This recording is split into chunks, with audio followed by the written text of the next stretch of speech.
په بني اسرائیلو کې داسې پیښه سوې وه چې یو سړی په ښکاره باندې نعوذ بالله د مور سره بدفعلي کړې وه، زنا ورسره کړې وه. زما په امت کې به هم داسې څوک پیدا شي چې د خپلې مور سره به په علانیه باندې زنا کوي. الله دې مو وساتي. ګوره د الله د پیغمبر قول دا خامخا به صادقېږي. که صادق سوی نه وي او دا به خامخا راځي. که سوی و خو د پیغمبر صلی الله علیه وسلم قول صادقه سو چې یو سړی د خپلې مور سره زنا کوي، پیغمبر علیه الصلاة والسلام دا وفرمایل. نو د الرحیم اللهم صل على سيدنا ونبينا وحبيبنا وشفيعنا ومولانا محمد وعلى آله وأصحابه أجمعين. بسم الله الرحمن الرحيم. إن الذين فرقوا دينهم كانوا شيعا لست منهم في شيء إنما أمرهم إلى الله ثم ينبئهم بما كانوا يفعلون. من جاء بالحسنة فله 10 أمثالها ومن جاء بالسيئة فلا يجزى إلا مثلها وهم لا يظلمون. قل إنني هداني ربي إلى صراط مستقيم دينا قيما ملة إبراهيم حنيفا وما كان من المشركين. قل إن صلاتي ونسكي ومحياي ومماتي لله رب العالمين. صدق الله مولانا العظيم.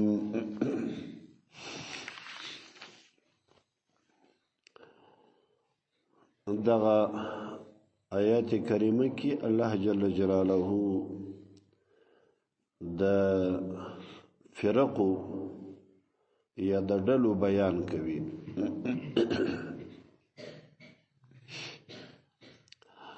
د حضرت عبد الله ابن عمر رضی الله تعالی عنه څخه روایت دی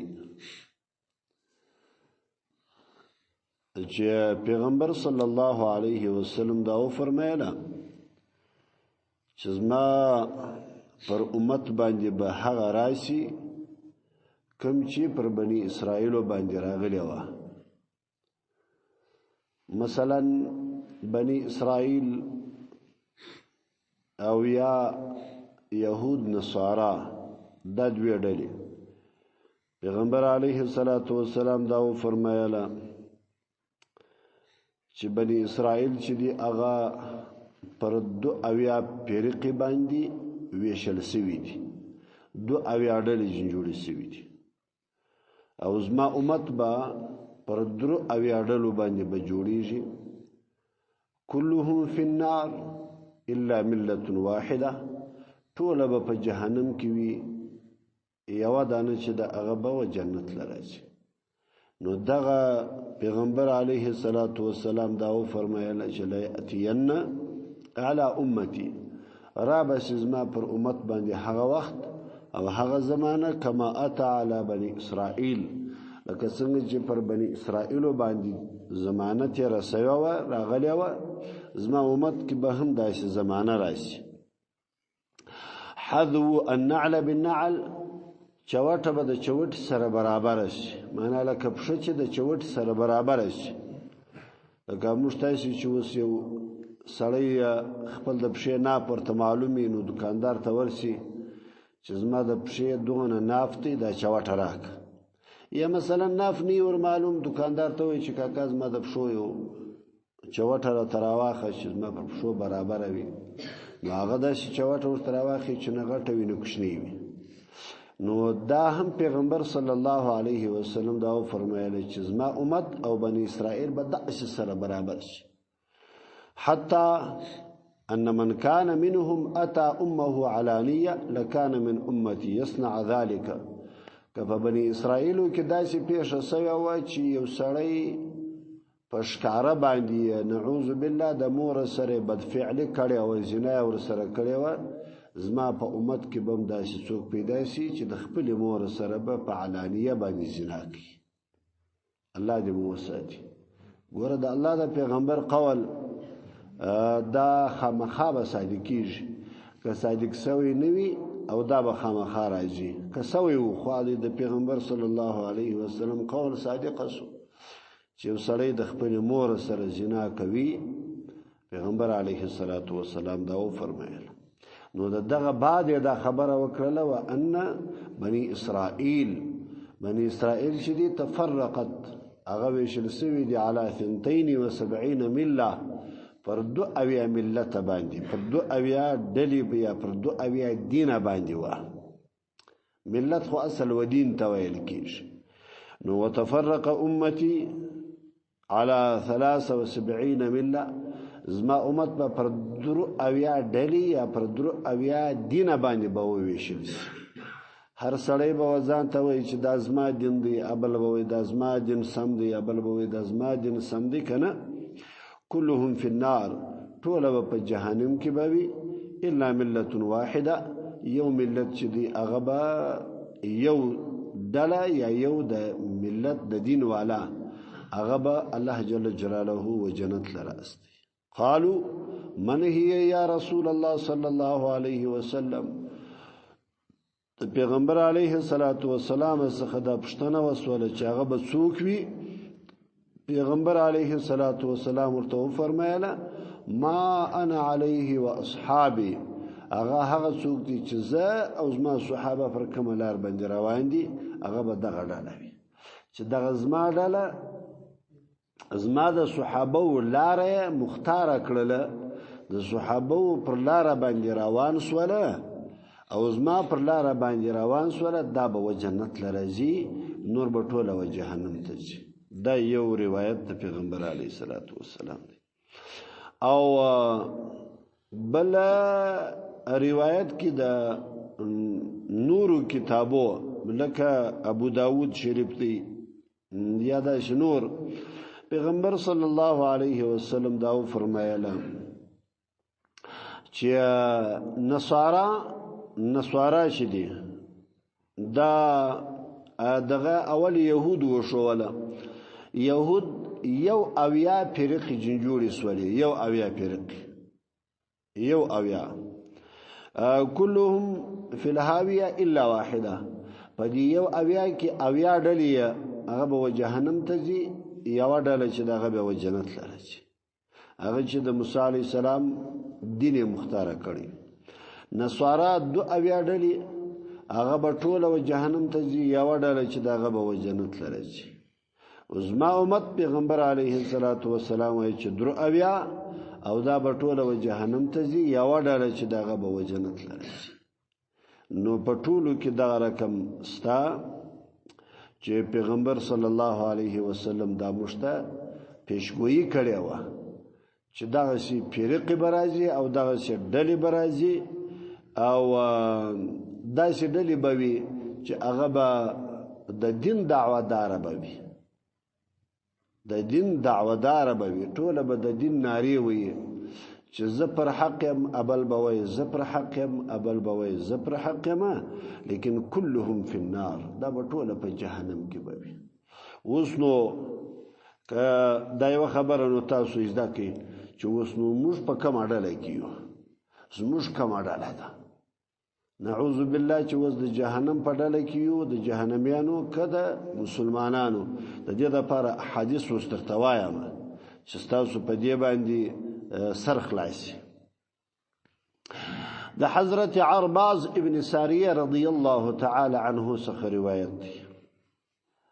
هغه دا وایي چې پیغمبر صلی الله علیه وسلم المنذ وکي ومشتا المنذ جماعت راکي وخت معلوم نه دی چې د کوم وخت جماعت خو لمونځ د جماعت وسو دغه بعد پیغمبر علیه الصلاۃ والسلام مخ را باندې راواړوي نصیحت یې شروع کړي نو په وعظنا موعظه بلیغه داسې نصیحت یې وکړي چې ډېر ښه نصیحت یې وکړي ذرفت منها العيون ووجلت منها القلوب سترګو وشکې وبیولې او زړونه وبېرېدله داسې نصیحت یې وکړي چې د سترګو وشکې را روانې وي زړونه بېرېدله نو فقال رجل يا رسول الله صلى الله عليه وسلم كأن هذا موعظة مودعة هغه یو صحابي ورته وایي ای د الله پیغمبره داسې معلومیږي لکه دا چې د خدای په اماني نصیحت وي چې معنا د دې بعد ستا د دنیا څخه رحلت وي داسې نصیحت یې وکړي نو فاوصنا موږ ته وصیت وکړه اوس نو موږ به چیش کوو ستا باده که ته د دنیا څخه ولاړلې موږ کوم کردار ادا کو څه وکړو فقال پیغمبر علیه الصلاۃ والسلام ورته فرمایي اوصیکم بتقوى الله تاسو ته وصیت کوم په تقوا په بیره باندې د الله څخه ډیر بیریږي په هر وخت کې د الله جل جلاله څخه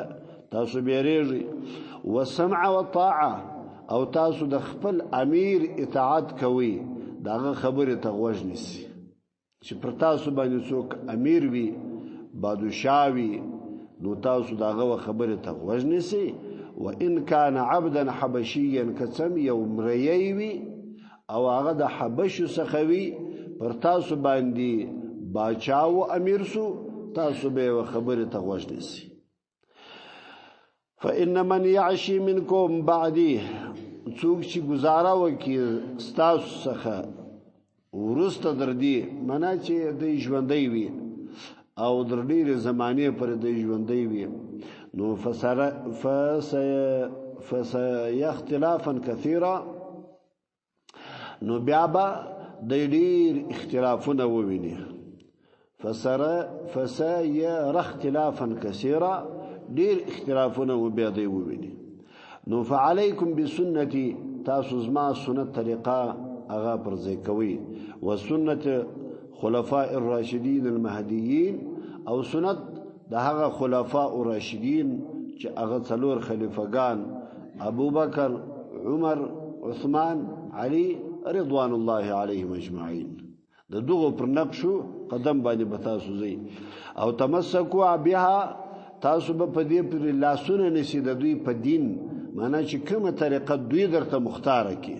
هغه طریقه به تاسو د ځان لپاره دین بولی وعضوا عليها بالنواجذ تاسو به د زامه په غاښو باندې ټینګوي د زامه په غاښ یو شی چې د زامه په غاښ باندې ټینګ سی بیا خو د غیره کېدل ممکن نه وي یو د مخ د غاښونه دي د مخ په غاښو باندې چې دغه کې هغه د خلی څخه ژر استکیږي یو د زامه په غاښ باندې وکنه معنا دغه امور د دین تاسو دغه ټینګ کی لکه یو شی چې تخوري او د زامه په غاښ باندې وخوري دا څه درته وایي په یوه کنه او بیا وای و ایاکم ومحدثات الامور تاسو ځانونه وساتئ د هغه نو امور څخه چې په دین کې نوی نوی امور پیدا کیږي محدثات الامور نوی شان څخه فإن كل محدثه بدعه هر محدث هر نوی شی چې دی هغه بدعت دی او كل بدعه ضلال هر بدعت چې دی هغه گمراهی ده بدعت معنا دا ده چې دا په دین کې نوی شی چې هغه بد شی و نشه شی دا ګوره د ځکه چې تاسو خبره یې زکوي وسه مدرسه جوړول دا په خوا نو داسې مدرسې شکل ورکول و په مسجد کې صحابه وسیدل پر سپیکر کې आवाज یا اذان نو په خوا سپیکر کې نصیحت نو په خوا لیکن خدا اوس نو ایرالی کنه وسه چې د نصیحت کیږي د خدای دنیا د دې څخه فائدہ اخلي او یا اذان کول کیږي د خدای دنیا او دې ته غوښ نشي نو دا هغه درته شي چې هغه په دین کې نوې شي او پیغمبر صلی الله علیه وسلم د حضرت عبد الله ابن عمر رضی الله تعالی عنه څخه روایت دی چې پیغمبر علیه الصلاۃ والسلام فرمایل اتبعوه تاسو تابعداري کوي السواد الاعظم د هغلوی توروالی تاسو تابعداري کوي. لوی توروالی دا معنا ده چې ډیر ډله ډیر خلک و کوم طرف ته روان وي تاسو هغه طرف ته ځئ. په پوهېږئ که نه چې و کوم طرف ته ډیر خلک روان وي نو تاسو پر هغه طرف باندې معنا چې کومه ډله چې کوم شی خوښوي چې هغه ډیر خلک وي تاسو هغه شی ورسره خوښوئ. تاسو دا مه کوئ چې ځان ته بیا نوی مذهب او یو نوی دین جوړوئ. ومن شذ فی النار که څوک د دغه جماعت ووتی د دې سواد الاعظم څخه ووتی نو هغه به جهنم ته ولویږي. په پوهېږئ که نه په پوهېږئ؟ سر هم بخلاص دا یو. او بل د عبدالله ابن عمر رضی الله تعالی عنه څخه روایت دی. پیغمبر صلی الله علیه وسلم دا وویل ان الله لا یجمع، الله جل جلاله نه جمع کوي امتی علی ضلاله، زما امت پر گمراهی الله جل جلاله نه جمع کوي.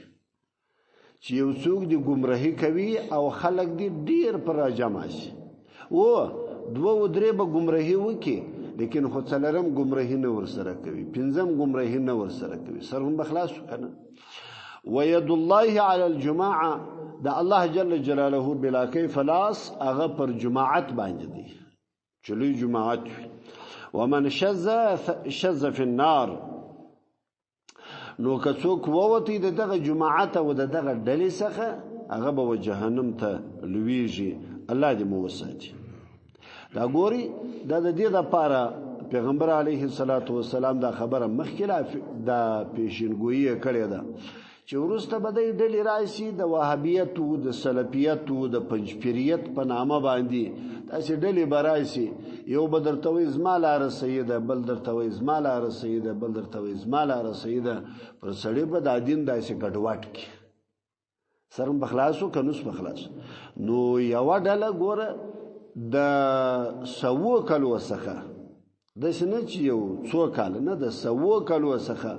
یوه ډله را روانه ده چې هغه مذهب د امام ابو حنیفه رحمه الله دی. موږ تاسې په مذهب د امام ابو حنیفه رحمه الله یو کلو یو. نو د ډیره وخت څخه مثلا د 1400 کاله څخه لا زیات، مثلا 1400 کاله تقریبا د هغه وخت څخه چې کیږي دا زموږ ټول علاقه په دې کې اوس ګوره ترک نه دی، ترک مکمل ترک چې دی هغه د امام ابو حنیفه رحمه الله په مذهب باندې دی.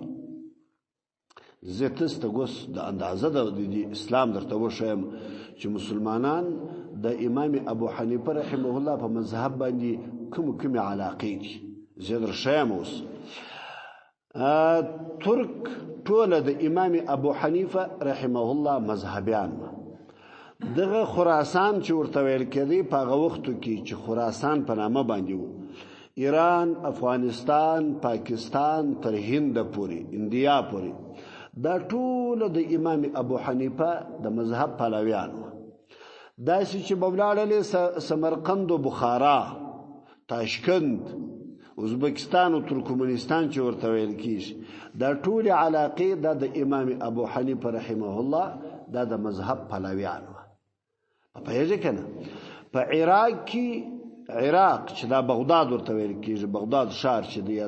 عراق ښار چې دی، چې دا د صدام حسین علاقه وه، دې کې 3 حصې د امام ابو حنیفه رحمه الله مذهبیان وه. یوه مثلا ډله، یوه حصه چې وه هغه د نورو مذهبو وه. سر هم به خلاص وکړه. د مکې مکرمې او د مدینې منورې چې کوم د مذهب فلویان هغه د امام مالک صاحب و. د اصل کې د مدینې منورې له ډیر د امام مالک صاحب، ځکه امام مالک صاحب د مدینې منورې و، هغه د پیغمبر علیه الصلاۃ والسلام د نسل څخه هغه خواته و، په دې نسل کې و. نو د مدینې خلک اکثریت چې و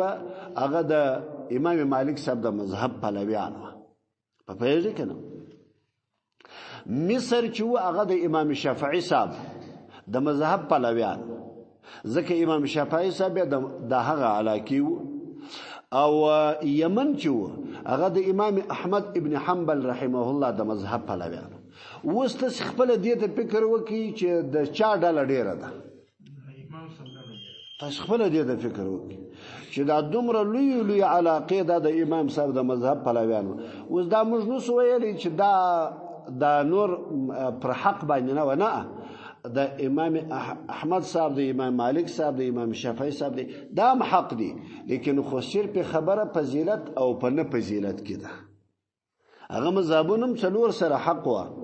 دا څلور سره مذاهب چې موږ تاسو ورته وایي دا حق دي، خو صرف دا یو ځای پکې کې دی چې افضلیت په کوم طرف کې وه. پوهېږئ که نه؟ افضلیت په کوم طرف کې دی. نو افضلیت هغه د امام صاحب طرف ته وو.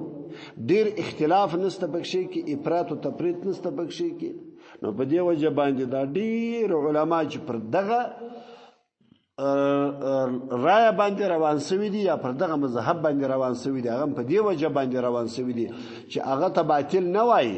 د امام شافعي صاحب مذهب ته باطل نه وایي، د امام مالک صاحب مذهب ته باطل نه وایي، د امام احمد صاحب مذهب ته باطل نه وایي. دا په ذهن کې وساتئ، موږ هغو ته باطل نه وایي. صرف خبره په چا کې ده؟ په افضلیت کې ده چې یو شوي یو تر هغه نورم سي شوي. سرغم بخلاصو که نه؟ نو په دې وجه باندې دا ډیر علما هغه د امام صاحب مذهب ته راواوښتل. اوس دا علاقې ټوله چې دي هغه د امام صاحب مذهبیان سول، لوی جماعتونه دي که نه؟ نو چې دا لوی جماعتونه سول دې کې اوس راولاړ سول سلفیان، وابیان، پنجپیریان. مذهب چشتي، مذهب چشتي. یو ګوره یو رمه چې بې چوپانه وي، هغه رمه بیا در کوره پورې په خیر سره رسېدلی شي؟ نو خو نه شي رسېدلی. نو خو هره رمه چې ده چوپان غواړي که نه غواړي؟ ته سهار پر کور باندې ورته کښېنه، دا پسونه داسې د باندې وشړه، ماښام ته به څو دانې درته راشي؟ ستا په فکر باندې څو دانې به راشي؟ یوه ورځ به مکمل راشي، دویمه ورځ به یو جن کمیږي، بل ورځ به بل جن کمیږي، بل ورځ به بل جن کمیږي. دا خو قانون دی. نو ګوري پیغمبر علیه الصلاة والسلام دا موږ ته ویلي چې د دغه فرقو څخه ځان وژغورئ. دغه فرقې نه دي چې د وهابیت خبره درته کوي، د سلفیت. اوس نو زه به تاسو ته یوه خبره وکړم، بار ما دا خبره کړې ده.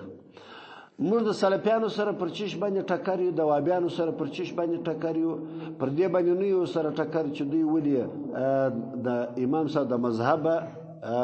پلوي نه کوي. نه دی کوي که سره کې د امام صاحب د مذهب پلوي نه کوي، پر هغه باندې زموږ سره جنجال نه دی. زموږ پر دې سره جنجال دی چې امت په غلطه طریقه باندې پوکوي. دا خلک هغه په دې وجه باندې ګوره پوکوي په غلطه طریقه. دعا عبادت دی که نه دی؟ لمونځ چې ته وکړې دعا د الله څخه غواړې، دا عبادت دی که نه دی؟ خو د الله پیغمبر وایي، لیکن خدای درته وایي چې دا مه کوه. دا یو. قرآن کریم ختم کول ثوابي کار دی که ښه کار دی که بد کار دی؟ ښه کار دی. دی درته وایي چې دا مه کوه. مړي پسې دعا وایي دا مه کوه. خیرات ښه کار دی وایي دا مه کوه. دی داسې نه دی چې تا اوس د بدو کارو سره راګرځي، خو تا د ښو کارو سره راګرځي. زموږ پر دې ځای ورسره ورانه ده. موږ وایو چې ټیک ټیک بابا زما مذهب مه راسره منه، لیکن خو دا زما امت پر غلطه طریقه باندې مه پوه کوه. دا په ذهن کې مه ور اچوه چې دا خیرات غلط دی. دا وروسته احادیث را روان دي، وروسته د قول د پیغمبر علیه الصلاة والسلام را روان دي، وروسته آیاتونه را روان دي چې صرف یوه خبره د نیکو کول دا هم صدقه ده، دا هم خیرات دی. چې د یو چا سره په ورین ته دې باندې وژغېدلې، دا هم صدقه ده. لیکن خو دوی زموږ داسې بلاوې دي په شاتو کې زهر درکوي، په شاتو کې زهر وتا ته ایښي. نو په دې وجه باندې موږ ته 1400 کاله مخکې لا پیغمبر علیه السلام ویلي چې وایاکم، تاسو ځانونه وساتئ د دغه فرقې او د دغه ډلو څخه چې دا ځان درته ښه کوي، لیکن خو دا خلک ښه نه دي. خپل مذهب باید موږ پرې نږدو. سرخم بخلاص اوس که نه؟ ما خو پوه کړه لاست، نور مو الله پوه کړه. نو به لاست یې کار دی که هاخوا ته وراوښتلاست که نه وراوښتلاست، هغه ستاسو کار دی. پیغمبر علیه الصلاة والسلام یو بله حدیث پسې وایي د حضرت ابي ذر رضی الله تعالی عنه روایت دی چې رسول الله صلی الله علیه وسلم دا فرمایله من فارق الجماعه شبرا که یو څوک د لوی جماعت څخه یوال ویشن جلاس یوال ویشت نو فقد خلع رقبه الاسلام من عنقه د غاړې څخه د اسلام اغرسی نعوذ بالله وسی الله دې مو وساتي ایته سپام کوي دغه سلفیان دغه وابیان چې د امام صاحب سره په ټکر کې واقع شوی دي په همیشه اوقاتو کې تاسو وګورئ د دې مرګ پر کفر باندې شوی وي موږ د خلکو ته زاری کو ننوات کو خاص ورته کو چې د امام صاحب سره ټکر مکوي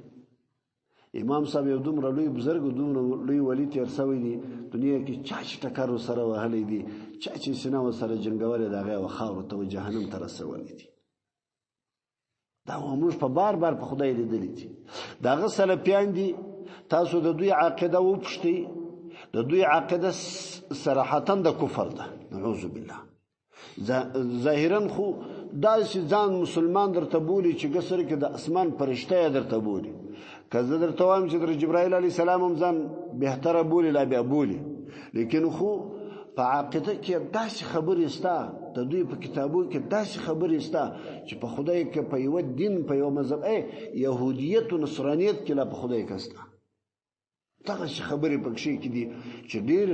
ناولدي د دین سره ټکر د انبیانو سره ټکر د کردار سره د انبیانو ټکر لیکن خدای په اخر کې دغه چې بی ایمان دي دغه د پیغمبر علیه الصلاۃ والسلام د حدیث دی چې څوک د جماعت ووتی خامخا به د اسلام څخه وځي بس نو هغه د اسلام هغه کم رسی چې ده هغه به د غاړې څخه وځي الله دې مو وساتي الله دې مو دغه فرق او دغه بیکارو شاو څخه دې الله وساتي پیغمبر علیه الصلاۃ والسلام ګوره دا وایي او هغه نیکبخت خلق څوک دي نیکبخت خلق راته شي بدبخت هم راته شي نیکبخت هم راته شي او نیکبخت ابن آدم هغه څوک دي چې د کتاب الله تابعداري کوي د قران تابعداري وي د پیغمبر علیه الصلاۃ والسلام تابعداري وي او د اجماع د صحابه تابعداري وي او د تابعین او د تابعین تابعداري وي معنا د علماء تابعدار ودغه ته هغه نیکبخت انسان ویل کیږي او بدبخت څوک دی هغه د دې چې د هوا تابعدار وي د خپل عقل تابعدار وي د دین په عقل باندې وخلقو تشي نو دین خو په عقل باندې نس کېدلی شي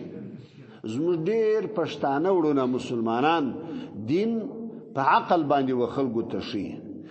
دین په تفسیر باندې نشي دین په حدیث باندې نشي دین په عقل باندې وخلقو تشي ولی خود د خواهشاتو موافق نه وي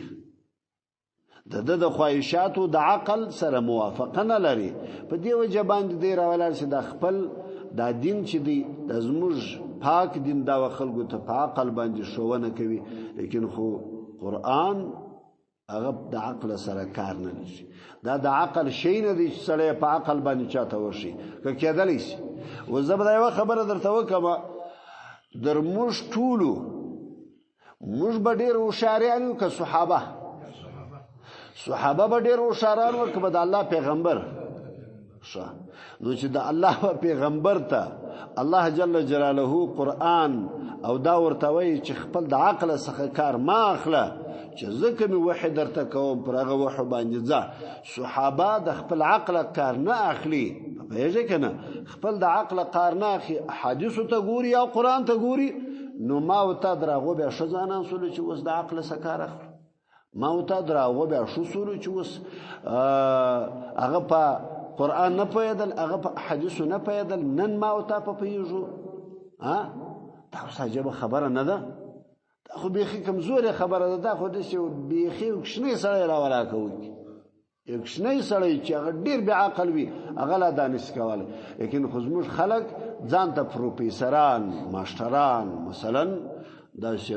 سیاست والا سیاسپوه ځان ته وایي لیکن خو د عقل څخه کار اخلي د عقل څخه باید سړی کار نه واخلي حضرت عائشه رضی الله تعالی عنها هغه یو روایت کوي وی پیغمبر صلی الله علیه وسلم دا فرمایل شپږ نفر دي چې الله لعنت پر دوی باندې کړی دي او وکل نبی یجاب هر نبی چې هغه دعای الله قبل کړی ده هغه لعنت وایي پر دغه شپږو ډلو باندې پر دې شپږ فرقو باندې معنا انبیام لعنت پر وایي الله لعنت پر وایي دغه مطلب دی د شپږ ډلې دي چې الله جل جلاله هم در لعنت لاندې کړی دي او انبیا هم پر دوی باندې لعنت وایي هغه څوک دي هغه دا خلق دي الزائد فی کتاب الله یو چې د الله په قران کې زیادت کوي د قران وایي چې دا ډیر سپاره قران نه دی زیات دی لکه شیعاګان روافض چې ورته ویل کیږي کنه چې زیادت دوی دا قران سلويش سپاره دی دوی وایي د شیعه وایي زموږ په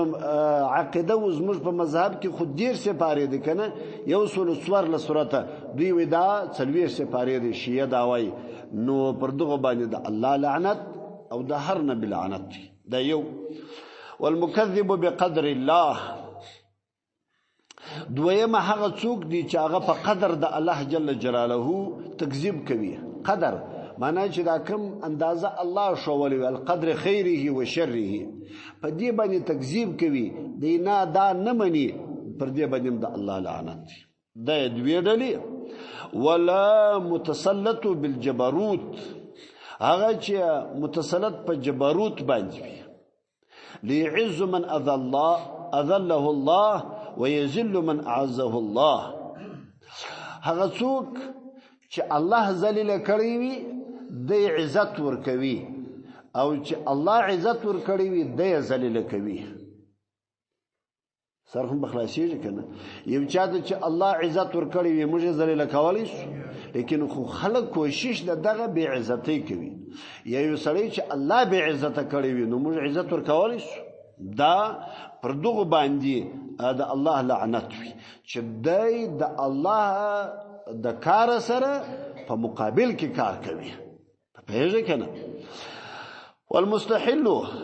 لحرم الله والمستحل من عترة ما حرم الله هغه څوک چې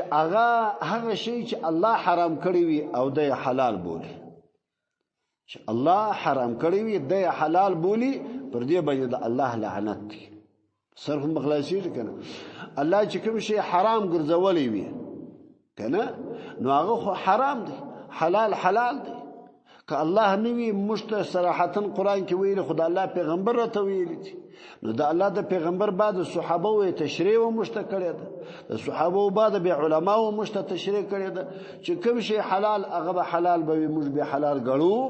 چې علما په کوم کتابو کې ذکر کړی دي علما د ځان څخه خبره نه ده کړې کوم شی چې حرام هغه حرام کوم شی چې حلال هغه حلال په پیژه کنه سلفیان اوس موږ ګوره د خره غوښه چې د هغه ناروا بولو سلفیان چې د هغه باک نه پکې د خره په غوښه باندې اس باک نه کوي دا یو د آس له موږ مکروه بولو د آس غوښه مکروه ده سلفیان یې خوځي مړي دا شیخ مندي والا نه زوروري وي د آس غوښه درته وي د خري شیدې هغه ناروا دي چې غوښه د یو شي ناروا سره خو شیدې هم ناروا دي لیکن خدای باک نه پکې بولی موږ ناروا بولو لیکن خدای د وش بولی او شیدې سره ګډي وي شي یو حدیث راغلی دی پاغه کې ډېر خبرې پکې کې دي هغه ډېر تعویلات پکې کې دي عام د نه دي چې بس د هر چا د پاره چې دي هغه بس د بولی او شیدې بس روا دي هغه داس نه ده هغه ډېر خبرې پکې کې دي پاغه کې علما ډېر خبرې کړي لیکن خدای بس حلال بولي وي مطلق بولی چې دی هغه بس د هر چا د پاره موږ خدا وایي چې د مریض د پاره پروا نه لري وس کې څوک مریض وي د ډاکټر دا ورته و فرمایي چې ته د وشي شیدې او بولی سره وڅشه نو بالکل بیا په دې بول باندې علاج ودته جایز دی لیکن چې هغه څوک چانی ورته ویلي دغه د پاره جواز نه لري دوی عام روغ انسانان هم شي الته چې وشه شیدې دغه بولی کوي دی واسه ګټوري ورته ونسي دغه بعد شیدې بکشراول وي شکراره بر سر به سپورت کی دا دوی کار دی. ګوره زه درته وایم چې دا ګوره والمستحل لمن لحرم الله، هغه چې د الله شی حرام بولي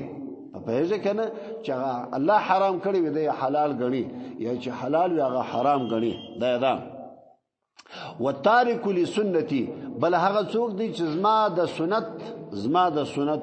پرېښوونکی وي. د الله پیغمبر دا ویلي دي. دا ځای ګوره خبره یې زده کړئ. دا ځای کې مې اصلي خبره درته کوله. څوک چې د پیغمبر علیه الصلاة والسلام سنت پرېږدي پر دې باندې د الله لعنت او د ټولو انبیاو لعنت دی. سلام په خلاصو که نوس په خلاص. ګوره والتارک لسنتي، الله پیغمبر صلی الله علیه وسلم دا حدیث ګوره رواه البیهقی، امام بیهقی دا روایت را نقل کړی دی. وی څوک چې زما طریقه زما د سنت خلاف او زما سنت پرېږدي نو پر هغه باندې به د الله لعنت وي. اوس ګوره د پیغمبر علیه الصلاة والسلام سنت طریقه موږ تاسو ته ګوره معلومه ده. یو سنت هغه سنت دی چې هغه زوائد سنت دي، هغه کې پروا نه لري. یو مؤکد سنت دی. مؤکد سنت ګوره دا دی لکه دا موږ تاسو چې ګوره دا 15 وخته کې دا سنت لمنځونه کوو که نه کوو، سهار ماپښین ماښام ماخوستن که نه، دا سنت کوو که نه کوو. دا که چا پرېښوله د الله لعنت په پر دې خلکو باندې بافي، د الله لعنت. اوس ګوره سلفیان په دې کې باک نه کوي که دې وکړه که دې نه وکړه. ګوره دا زه دا خبرې درته کوم چې تاسو دا په غوږ کې ونیسئ. وابیان دا خبره درته کوي چې سنت دا خو د الله له طرفه څخه نه دي پر سوي، دا بس صرف د الله له طرفه چې پر سوي دي هغه کوه. نور د پیغمبر علیه السلام نه هغه نفل دي کې وې که نه سره کې مه کوه. اگر دا نه و دلته هغه پېښور کې منیر شاکر زموړي چې پیدا سو چې ول تراوی دي کې وې که نه سره کې مه کوه. دا سنت کار دی. پوهېږې که نه، دا نفل دی، ول دا زاید دی، سنت اعلان دی، ول دا مستحب کار دی، ښه کار دی. دغه رقم ګوره سنت طریقه د پیغمبر صلی الله علیه وسلم هغه چې پیغمبر علیه الصلاة والسلام همیشه ګوره کړي دي، هغه باید انسان د ځان څخه نه کېږي. یو هغه دی چې ګوره کپړې پیغمبر علیه السلام څنګه اغوستي دي پروا نه لري، دا سنت زواید دی ته ویل کېږي. لنګوټه توره تړل کې سپینه تړل پروا نه لري. چوټې څنګه په پښو کول هغه پروا نه لري. خوراک څنګه کاوي ناسته و ډوډۍ ته څنګه کول هغه پروا نه لري. هغه سنت زواید دي، هغه چې هر کوم ورته کښینې بس پروا نه لري. لیکن خو هغه چې پیغمبر علیه السلام همیشه کوله د دې څخه به ته ځان بیا نه ژغورې. دا به کوې که دا نه وکړله نو بیا وتا ته چې دی هغه ملعون ویل کېږي، نو ته به د الله په لعنت کې به ګرفتاره بیا. نو دغه خلک چې د اهل هوا والا دي چې دا د خپل عقل مطابق یو کار کوي، هغه دغه خلک دي چې د الله د پیغمبر د سنتو خلاف دي، د الله د پیغمبر د سنتو خلاف اعمال کوي. بس خو موږ دا ورته وایو چې ګوره دغه حدیث دی، د دې حدیث مطابق باید موږ تاسو ژوند وکړو. الله دې دغه مطابق ژوند را نصیب کړي. خبرې خو نو ډېرې پکښې کې دي، نو وخت هم پوره شو د خیره سره به بیا نور سبا د خیر. الحمد لله رب العالمين والصلاة والسلام على سيدنا محمد وآله وصحبه. اللهم ربنا تقبل منا إنك أنت السميع العليم وتب علينا إنك أنت التواب الرحيم. رب اجعلني مقيم الصلاة ومن ذريتي ربنا اغفر لي ولوالدي وللمؤمنين يوم يقوم الحساب. وصلى الله تعالى